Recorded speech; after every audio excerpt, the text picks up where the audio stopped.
Welcome back to Tea with Frankie. Today I want to continue my declutter series and start working on my drawers. I'm here with my kitten Hopsy, who you might be able to see in the reflection, and she is going to clean herself while I clean out my extra crap. What do you think, Hops? Okay, so I have a lot of socks, and I need to go through them and figure out what matches or doesn't match, is the case maybe. But we're not going to do that tonight. We're going to do these, that, maybe, and that, maybe. Or maybe just these. We'll see. Okay, let's dig in. So here are the clothes that we're going to go through. And there's the kitten. Who wants to help? One tip for decluttering is separate by season. This is a great summer piece, but not so useful right now in the middle of winter. So I'm going to separate some of my clothing as I go for pieces that I know for sure that I'm going to want to use this summer.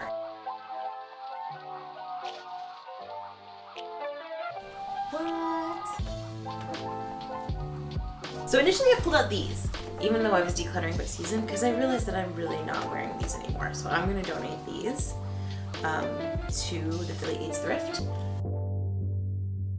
It is really interesting to see how through the art of decluttering and tidying, you can actually find what your heart is trying to fill with stuff. When you have holes in your life, when you have unfulfilled dreams or desires or emotional problems or anything that causes holes in your heart, we tend quite often to try to fill those holes up with stuff. And by decluttering and getting rid of things that no longer serve their purpose, that no longer serve you, you might find what it is that you've been looking to fill that has not been working. If there's one thing I've learned as I continue to work towards my goals as an artist and as a small business owner, is that your dreams don't go away. Like, you can push them aside, but in 5 years, in 10 years, in 40 years, that dream that you've had since you were small, it's still there. So are you going to spend your time doing things like buying too much clothes you don't really like, or wasting it with toxic people, or are you going to actually carve out time in your day, in your life, for the things that really matter to you?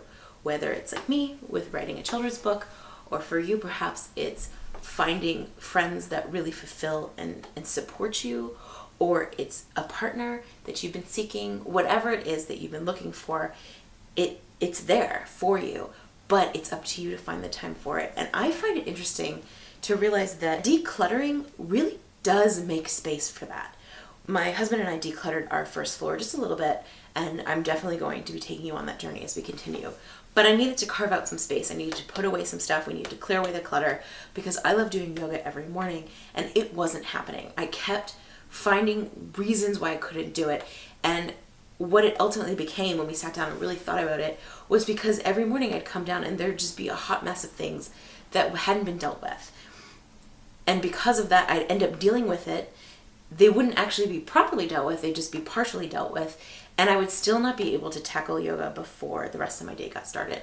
And they would be there the next day and the next day. And by us spending just half an hour tackling the excess mail, the books that were in the wrong spot, putting away our shoes, putting away our coats, little things like that, by really cleaning up the space and marking it out to be clear surfaces, I have been able to do yoga every morning since, and it's awesome, because without having room to breathe in your world, you end up not doing the things you're most passionate about. And that's just sad, because at the end of the day, I think we all want to feel like we fulfilled ourselves to our greatest potential.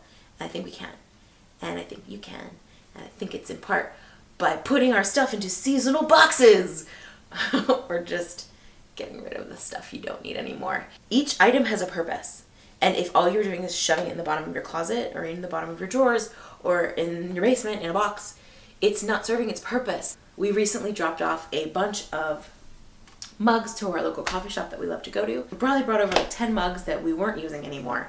And every time I go into the coffee shop, I see somebody using one of my old mugs, and it just fills my heart. I saw my Car Talk mug with somebody else the other day. I posted it on Instagram, and it just makes me so happy to see my items that I wasn't using at home suddenly be out in the world being used every day by people and filling up their bellies with warm coffee and tea. And I know it's a small thing, but it can have an impact.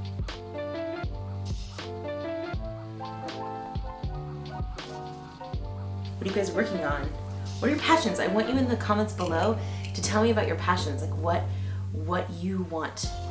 What is your secret that you have been wanting to do your whole life but you haven't tackled yet? Or better yet, you have, that you've begun, that you're finished with, your thing that you thought you've always could do and you've done, the mountain you wanted to climb, the Appalachian Trail you wanted to hike.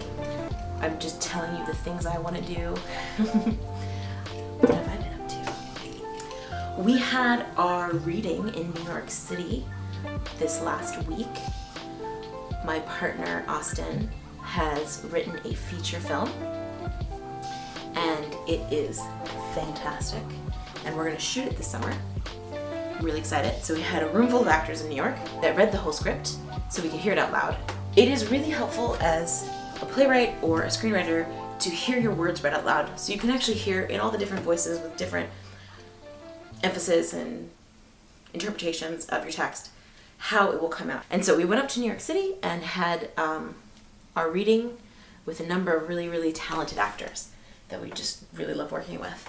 And it went really well. It was so great to hear it out loud. It was so great to hear it come alive. As the cinematographer, I'm really excited to start storyboarding it and figuring out how we're going to film it around Philly. We've already got a couple locations that we've locked down that have given us the thumbs up. So it's just really a matter of getting it cast and moving forward. We're so excited. We've spent a lot of time making short films and music videos, and those have all been amazing and super fun. But feature films is what we want to tackle next. Right?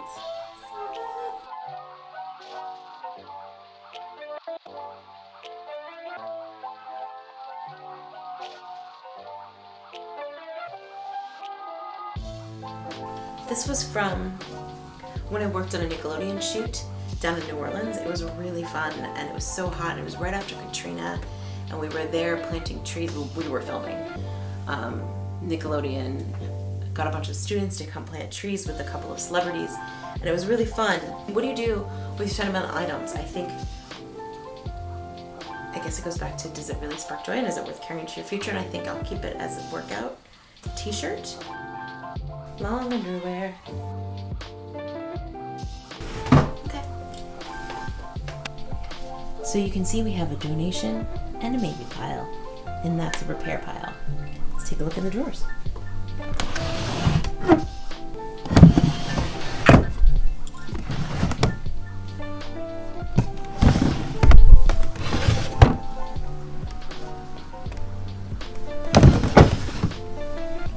So not too shabby.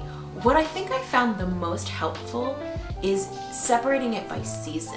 It felt really overwhelming to tackle all of the clothes at once, but once I took it apart and put all the stuff that's going to be in the summer into one big pile and is now going to go in a box in the cupboard for the next few months, I discovered that it is so much easier to tackle all the clothes that I'm wearing right now. I know them. I'm really familiar with them. I know which ones I'm constantly going, I'm not gonna wear this, or ooh, why do I still have this? I don't know about you, but I often find when I'm digging through my drawers and I'm looking at all the stuff that I'm not wearing right now because it is out of season, I'm frustrated by it. And then when that season comes back around again, I'm frustrated by them still because I've been staring at them for 6 months and being annoyed by them because I haven't been able to wear them and they've been in the way. So this concept of separating by season seems really, really smart and very effective.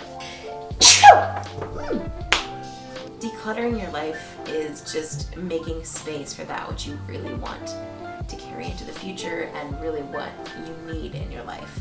And I'm excited to continue the journey. So, next time, well, probably not the next time, I might just tackle that at some point. Yeah. Thank you so much for stopping by at Tea with Frankie. I hope you had fun. I hope you enjoyed our tea chats. And I'm really looking forward to hear what you are decluttering next.